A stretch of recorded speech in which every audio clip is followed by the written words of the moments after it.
Joining us now to discuss that and much more, Uncle B, Blaine Fowler, dual threat analyst, all-around good man. Blaine, welcome back to the show. What's going on, guys? I haven't seen you for a few weeks.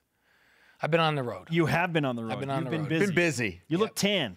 Well, the road took me to Hawaii, so that got me a little tan. It took me to Las Vegas, where after I got done with work, I actually went out to the pool for a little while. So travel took me to a few warm places. Zip lining, pool time, golf course. We did all of that. Did you take advantage of the Golden Knights hockey while you were in Vegas? You want to know? I wanted to badly. I was there for their Friday night when they had a playoff game, and you could not get a ticket. Oh. Like, I have some hookups in Vegas. I could not get a ticket.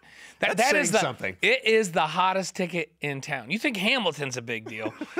The Golden Knights in Vegas right now are big time. Yeah, you need George Clooney to get into the Vegas Golden Knights. It's big time. I wanted to go. It was on my, try to get tickets list, but I couldn't. Well, you've got tickets. I am going to Dear Evan Hansen next Friday in New York. Okay. Which was on my bucket list. I'm doing that one next Friday. So. Blaine Fowler and his connections with us on BYU Sports Nation. 100 days away from the college football season for BYU. We've been talking about it for the first 20 minutes of the show. BYU crossed over 100 points for the season in Game 9 against San Jose State last year. That was crazy. Got to go all the way back to 1963, the last time that happened. Which game will BYU cross over 100 points in the 2018 season? So I was just thinking through this with you guys and adding up numbers at the break just before we came back. And I say they go over 100 in the Washington game. Okay. I'm hopeful they will. And here's why. I think they're going to average about 20 for the first two games. I think they're going to split those first two games. I think they'll get one of them. More likely to win the home game than the road game. But I think they can average about 20 in those first two games. I think even though they go on the road and really have a tough time against Wisconsin, they can scratch out 17 in that game. I think they get 35 plus at McNeese State. So that sets them up to be able to break that 100 threshold in the Washington game.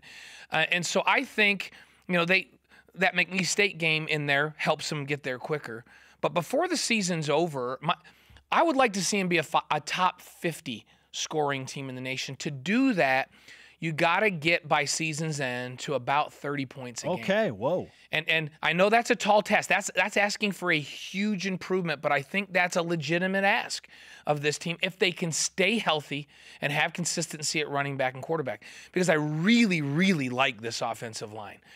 And so if they can get to 30 plus and be a top 50 scoring team, I think that would be a great accomplishment, and I think it's possible. Once you get above 30, then every point makes a huge difference. If you can get to average between 32 and 33, you're usually a top 30 scoring team. I mean, that's how quickly it goes up. The top teams in the country last year, Central Florida, those types of teams, Oklahoma, they all average 47, 48 points a game. I don't expect that in any way, shape, or form, but I certainly would like to see this team be a top 50 scoring team, to be 30 points a game by the end of the season.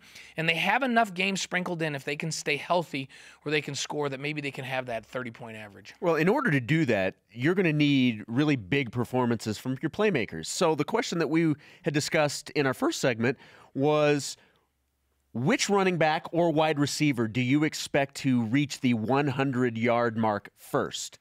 I went with Zach Katoa. Spencer went with Squally. How would you answer that? I like that we have the 1-2 coming into this season. You said it could be a receiver too? Yeah. Who do you think? How about Dylan Collie? Okay. And here's why. The guy is just a flat-out gamer.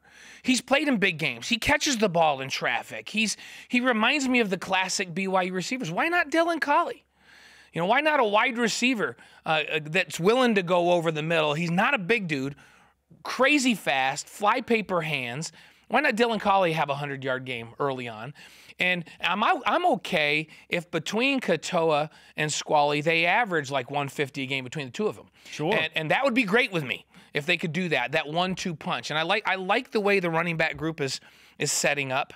I like that there's some new additions to the receiving core that weren't there last year. They're going to add some depth and some athleticism and some great hands to that group. So it's just about staying healthy. And they have to have consistency at quarterback. Yeah. They were playing Joe Critchlow last year. They had no intention to play him. And so to his credit, he did really well. But he got no reps in preparation until he was playing.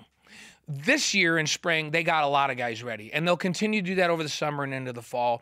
I just can't see BYU having the quarterback struggles that they had last year. That makes a huge difference in your ability to score and move the football. Which football game on the 2018 schedule is the second most interesting game, Blaine?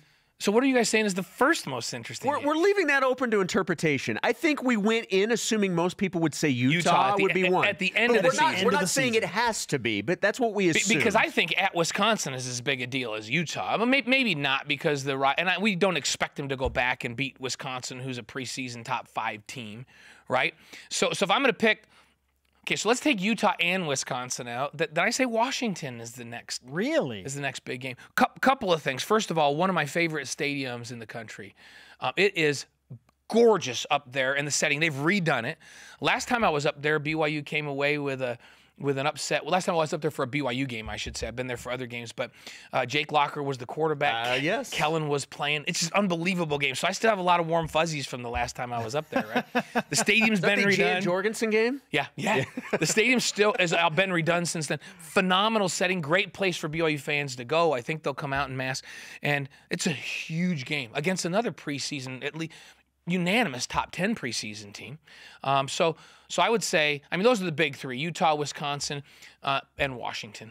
Okay, quick hitter here, and then I want to finish with some expectations for BYU football and basketball. True or false? BYU will go to a bowl game in 2018. True. I expect them. Dave McCann and I sat down with a schedule the other day, and we just went through it. It sets up so much better. There's games earlier in the season that are winnable. Last year, they got beat up so badly by the time it was winnable game time that they lost winnable games. There's more winnable games in the first 8 games of the schedule. I think they're 7-4 going into the Utah game. I would love that.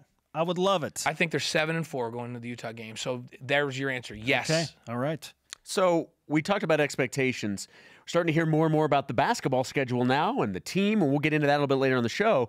But we're curious, who do you have higher expectations for this season, the BYU football team or the BYU basketball team? It depends on what you – so – to me, I have really high expectations for football, and this is a step forward year where they get to 7 or 8 wins in the regular season. If they get to 7 wins, I'm pumped. I just want them in a bowl game, right? Yes. Especially with the kind of schedules they're playing, right? Basketball team, my expectation is that with what we know is coming back now, even without Eli, we're getting Nick Emery back and Yoli's coming. I expect them to be in the NCAA tournament this year, and so that's a pretty high expectation. So I would say the basketball team for me has higher expectations. Thus far, Elijah Bryant, and he's he's not your typical guy. He led the team in scoring, for crying out loud. He's the only guy leaving. BYU's had a lot of turnover recently. One guy this year? That could play a huge role. That's why I think there's a big difference. And think about it. You replace him with Nick, who's not a new guy. Right. He's a veteran guy.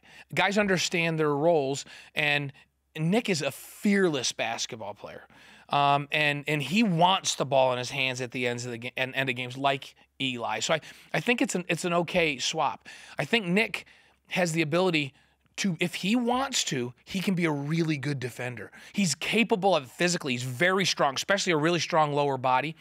And so if he puts his mindset to it, he can be a great defender. So I think it's an okay swap.